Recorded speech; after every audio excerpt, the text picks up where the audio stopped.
The high cost associated with new cars means there's a big market for used vehicles for anyone looking for a better bargain. I'm joined by Alex Nizick, the Associate Director of Auto Test Development for Consumer Reports, to run down these new recommendations. Alex, thank you. Great to talk to you today.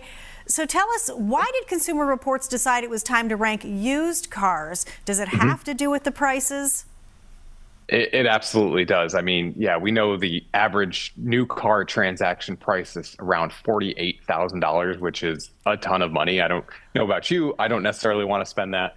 And we also see that the used car market specifically, the inventory is rebounding a bit compared to the pandemic, and prices are falling a little bit too. In the last year, it's been about 10% down, depending on the type of vehicle you're interested in. So you're more likely to find that vehicle that you actually want and that you like, and hopefully spend, a more reasonable price on it.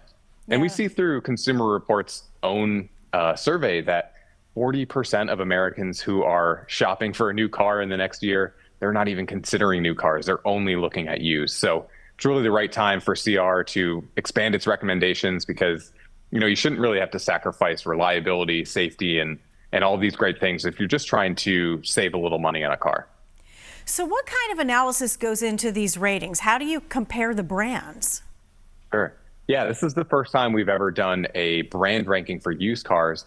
And what it really comes down to, first and foremost, is reliability. We know that reliability is the most important thing when you're shopping for a used car. Look, you're trying to save money, and if you buy something reliable, it's hopefully going to have fewer problems and be less of a hassle over time. It's really going to help you save that money. So we get our reliability information from our members that we survey every year here at Consumer Reports, and they're telling us about the different types of problems that they've had in the last 12 months with their car, everything from major issues like engine and transmission to more minor things like, squeaks and rattles and that sort of thing. So all of this information comes together, and we're able to come up with a reliability verdict on the cars. And when it comes to the brand ranking for used cars, we're looking at vehicles that are 5 to 10 years old and averaging the reliability across those. And we actually had data points from 150,000 different cars. So a lot of data coming in, and we're bringing it all together. And at the top of our list, we see brands that I'm sure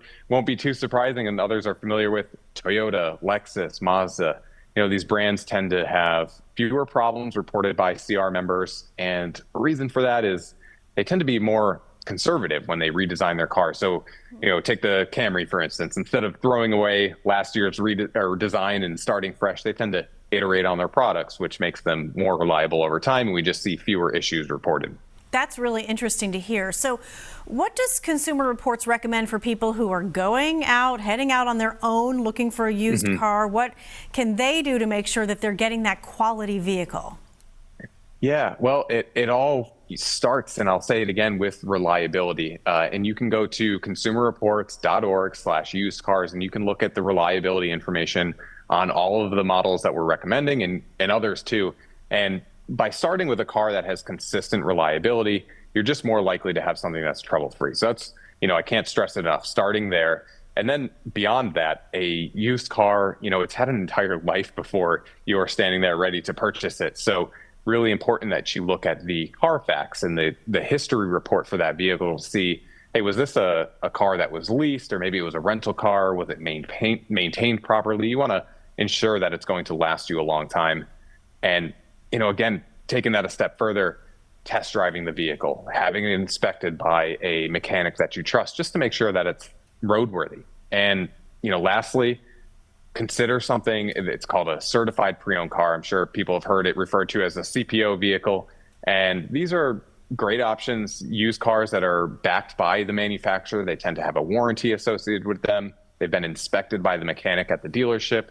And yes, you will pay a little bit more for that CPO vehicle compared to the non-CPO version of that same car from, say, a private seller.